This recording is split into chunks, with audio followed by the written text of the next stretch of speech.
السلام علیکم دوستو، اللہ تعالیٰ کی ذات بے شک جس انسان کو جب چاہے اور جیسے چاہے ہدایت کی راہ دکھلا سکتا ہے۔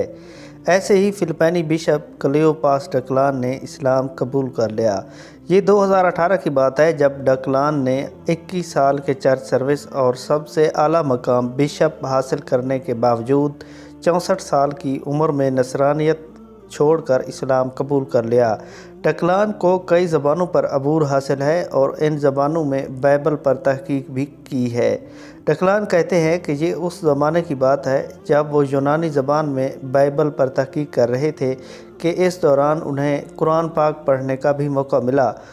تو وہ یہ دیکھ کر حیران رہ گئے کہ کس طرح اسلام اللہ تعالیٰ کی وحدانیت کی تعلیم دے رہا ہے، جبکہ نصرانیت میں تثلیث یعنی ایک میں تین اور تین میں ایک کا عقیدہ بہت مشکل ہے۔ ڈکلان کا کہنا ہے کہ قرآن پاک پڑھنے کے بعد انہوں نے دوبارہ بائبل کا مختلف زبانوں میں جائزہ لینا شروع کیا تو یہ بات ان کے لیے بہت کھل کر سامنے آ گئی کہ انجیل کے تمام نسخوں میں بے انتہا تضادات پائے جاتے ہیں، جبکہ قرآن پاک اسی زبان میں آج تک محفوظ ہے جس میں نازل ہوا اور کسی ترجمے میں کوئی تضاد نہیں۔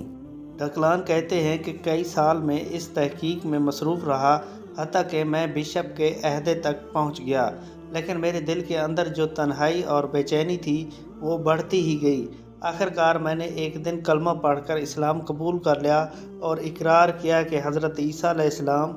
اللہ تعالیٰ کے بیٹے نہیں بلکہ پیغمبر ہیں اور اللہ تعالیٰ کے سوا کوئی معبود نہیں، اور محمد صلی اللہ علیہ وسلم اللہ کے رسول ہیں۔ ڈکلان کہتے ہیں کہ اس کے بعد میں اپنے جذبات پر قابو نہ رکھ سکا اور بے اختیار رونے لگا، حتیٰ کہ روتے روتے میری ہچکی باندھ گئی، میرے دل کی ساری بے چینی جاتی رہی اور اللہ تعالیٰ نے مجھے اطمینان قلب عطا فرمایا۔ اب ڈکلان نے اپنی ساری زندگی اللہ تعالیٰ کی راہ میں تبلیغ اسلام کے لیے وقف کر دی ہے۔